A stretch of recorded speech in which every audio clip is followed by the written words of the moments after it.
Let's go next to Cara Marie from Utah. Cara Marie from Utah, welcome to the program. What's on your mind today? Hi, David. Can you hear me okay? Yes, I can. Perfect. I just, I just want to say thank you for all you do. I watch your Well, show thank every you. day, and I am a huge fan. So, important thing, I have family who are hardcore Trumpers. Mm, A hard time even just discussing anything with yep. them, politics, anything. I guess I just wanted to ask, do you have any advice for those of us who refuse to give up on our never Trumper families? Well, let me ask you this. Do they live in Utah like you do? Yes. So here's the thing.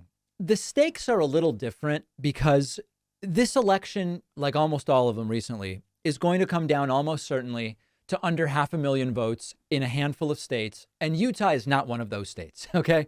Donald Trump is going to win Utah. And so I think for you, the stakes aren't, wow, this group of 5, 10, 20 people quite literally could decide who the next president is. They're not going to. Now, that doesn't mean it doesn't matter. It just means the stakes can be a little different. So what I would Very true. allow myself to be led by in your situation is, what sort of relationship do you want to maintain with these folks? You know, when people call, and it happens frequently, and they say, how should I deal with the folks that are in my family? And it's all about, well, what kind of a relationship do you want to maintain with them? And for me, the best balance continues to be a respectful and empathetic Socratic method of questioning, asking them why they believe the things they believe, where they got their information, rather than attacks or beating people over the head. And by the way, Cara Marie, making it clear that if they do start to second guess their support for Trump, you're not going to make fun of them. You're going to welcome them. You're going to empathize with that, and that it's a welcoming environment in which to do it. I think that's the best advice. Thank you. That is fantastic advice. Yes, I really appreciate that very All right, much. let us know how it goes, okay? Will do. Thank you, All right. David. Thanks. Cara Marie from Utah. Quite a complicated situation that's going on there. That's for sure. Why don't we stay in Utah for now? We'll go to Caleb in Utah. Welcome, Caleb. What's going on? Hey, David, can you hear me? Yes, I can. Awesome. You'll have to excuse any background noise. I'm at work.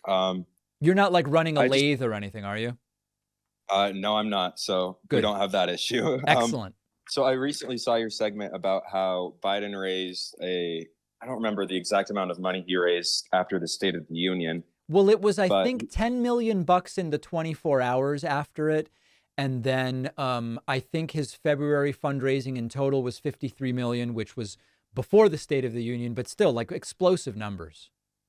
yes. So during your segment discussing his amount after the State of the Union, you talked about briefly about how you didn't really endorse the current campaign financing system we have going on. Yeah. So I was wondering what you thought was a better option or alternative to like our current system that we have for donations. I would like to have a publicly financed system for elections with a hard limit on their duration, such that you would be prevented from running campaign ads or doing formally campaign funded events more than a certain amount of time before the election. I think making the elections more compact and limiting the amount of money rather than who can raise more, saying, here's the amount of money that's allowed to be spent. You can spend it however you want, but this is the limit when it comes to PACs, individual donations, etc. The exact legal structures obviously would have to be worked out, and I'm not pretending to put that forward right now.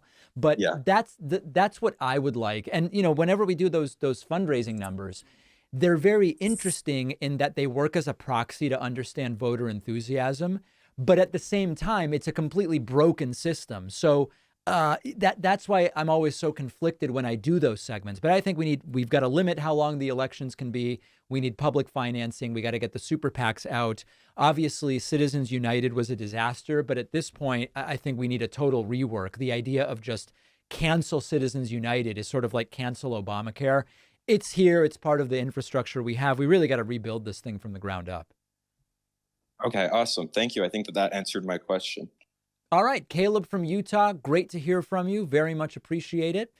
Let's see. Where are we going next? How about Susan from It says Boone/Rally. Oh boy, I'm hearing myself feeding back, I Hello, think. Susan, are you there? I'm here. Can you hear me, Mr. Beckman? Yes, I can. How are you today? I'm doing well. Thank you. I actually had an interesting question. I'm originally from Raleigh. I moved to North Carolina. Excuse me, I moved to the Boone area a little while ago.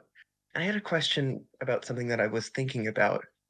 Do you think if we were to give local businesses in, say, North Carolina, for example, give a tax incentive to, say, local businesses that prop up that are from North Carolina or headquartered in here, do you think that could help with gentrification or like larger buyouts from companies that are outside of the state or even outside of the country? I'm not sure I know what you mean. You give a tax credit Oh, to sorry. small businesses based in North Carolina? Yes. What kind of tax credit? Against which tax? Oh, I'm sorry. Hello? Yes. Against I which don't quite tax? know. Hell, I don't know. you don't know. Um, I'm so sorry. That's okay. Listen, I'm not sure how to answer the question. I think that there's a number of different ways to help small businesses. I do think that tax. All right, I'm going to let you go since it sounds like you turned me up in the background. It's a little bit chaotic, Susan. Let me move on and let me devote a little bit more time to thinking about that tax credit issue, and then we'll come back to it. Let's go to Christina from Pittsburgh. Christina from Pittsburgh, welcome back to the program. What's going on today? Christina from Pittsburgh, you're on the air, but you've got to select the appropriate audio device in order for us to hear you. And last chance for Christina from Pittsburgh, you are on the air, but due to a self-inflicted audio problem, we are unable to hear you. All right, and there goes Christina. Let's go to Derek from Boston. The call segment, particularly implosive today, I would say. Data brokers are constantly collecting huge amounts of information about what you do online, your address, phone number, email, financial info, even your political affiliation, and they sell that information to other companies. The FBI will sometimes even buy data in bulk to get information about Americans without a warrant. Your ex-girlfriend, your boss, anyone out there can use the publicly available data on search sites to find information about you. It's super easy. And worst of all, these data broker systems get hacked all the time, which really puts your data at risk, which is why you can end up getting scam calls and emails and the whole thing. The solution to all of this is our sponsor, Incogni. Incogni sends data removal requests to all major data brokers who are required by law to remove the information upon request. If any of the information stays online, Incogni will follow up about removal, and Incogni keeps you updated with details every step so you know what's going on and when the info is removed.